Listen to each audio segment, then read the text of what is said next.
உபை பின் சலூல் என்கிற நயவஞ்சகன். நயவஞ்சகனுக்கெல்லாம் ஒரு தலைவன். அவன் நோய்வாய்ப்பட்டு படுத்த படுக்கையாக இருந்து 10 நாள் கிடந்து அவன் இறந்து போய்விட்டான். அவன் நோய்வாய்ப்பட்ட நேரத்தில் எல்லாம் அவனுடைய ஹிதாயத்திற்காக, அவன் இஸ்லாத்திற்கு வர வேண்டுமே என்பதற்காக ரசூலுல்லாஹி ஸல்லல்லாஹு அலைஹி வஸல்லம் நிறைய பிரார்த்தனைகளை அல்லாஹ்வுடைய ரசூல் அவனுக்காக வேண்டி செய்திருக்கிறார்கள். இறந்து போய்விட்டான். அவனுடைய மகன் ஓடி வந்து அல்லாஹ்வுடைய ரசூலிடத்திலே, எங்களுடைய தந்தை இறந்து போய்விட்டார், கபனாடை இருந்தால் தாருங்கள் என்று சொல்ல அவனுக்கு கபனாடையும் கொடுத்தார்கள் ரசூலுல்லாஹி ஸல்லல்லாஹு அலைஹி வஸல்லம். இந்த அப்துல்லா பின் உபை பின் சலூல் நயவஞ்சகனாகவே மரணித்தான். நயவஞ்சகருக்கு அல்லாஹ்வுடைய சட்டம் என்ன?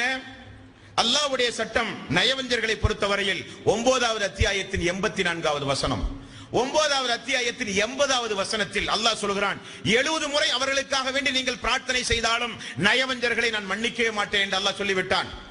ரசூலுல்லாஹி ஸல்லல்லாஹு அலைஹி வஸல்லம் அவர்களுக்கு ஒரு ஆசை, மக்களின் மீது இரக்க குணமுடையவர் அல்லாஹ்வுடைய ரசூல்.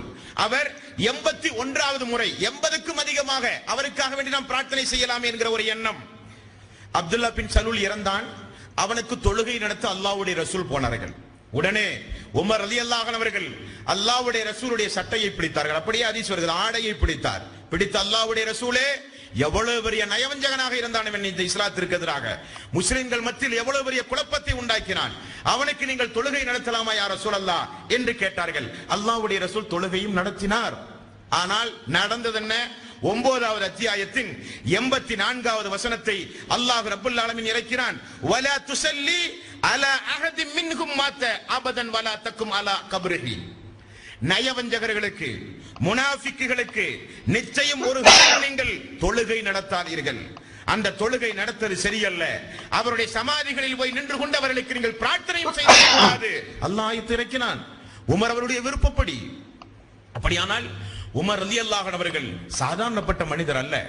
அல்லாஹ்வுடைய ரசூலோடு, அல்லாஹ் ஆரம்பத்தில் அல்லாஹ்வுடைய ரசூல் சொன்னதை போல பனு இஸ்ராயீல் சமூகத்தில் அல்லாஹ்வுடைய அருளோடு எப்படி மக்களுடைய மார்க்க பிரச்சனைகளை தீர்ப்பதற்காக வேண்டி அல்லாஹ் ஒவ்வொரு மனிதர்களை ஒவ்வொரு சமூகத்திற்கு அல்லாஹ் அனுப்பினானோ, அதே போல எனது சமூகத்தில் என்னுடைய உமர் தான் அந்த தகுதி படைத்தவர் என்று ரசூலுல்லாஹி ஸல்லல்லாஹு அலைஹி வஸல்லம் அவர்கள் சொன்னதற்கு ஏற்றவாறு அல்லாஹ்வுடைய ரசூல் வாழ்ந்த காலத்திலேயே உமர் அவர்களுடைய விருப்பப்படி அல்லாஹ்வுடைய ஆயத்து இறங்கி இருக்கிறது. ஒவ்வொரு சஹாபாக்களுடைய வாழ்க்கை வரலாற்றினுடைய குறிப்புகள் ஏன் உங்களுடைய கவனத்தில் பதிவு செய்யப்படுகிறது என்றால், குறைந்தபட்சம் அல்லாஹ்வுக்கு விருப்பமானவர்களாக நாம் வாழ வேண்டும். அல்லாஹ்வுக்கு விருப்பமானவர்களாக, அல்லாஹ் நேசிக்கக்கூடியவனாக. அல்லாஹ்வுக்கும் நமக்கும் இடைவெளி ஏற்பட்டால் அந்த இடைவெளியை சைத்தான் பூர்த்தி செய்து விடுவான். சைத்தானை விட்டும் தூரமாக சஹாபாக்கள் இருந்திருக்கிறார்கள்.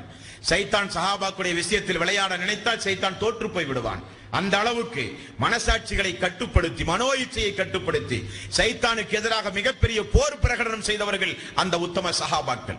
சைத்தானை விட்டும் நாம் தூரமாகி வாழ்ந்தால் நம்மோடு மலக்குமார்கள் நெருக்கமாக இருப்பார்கள்.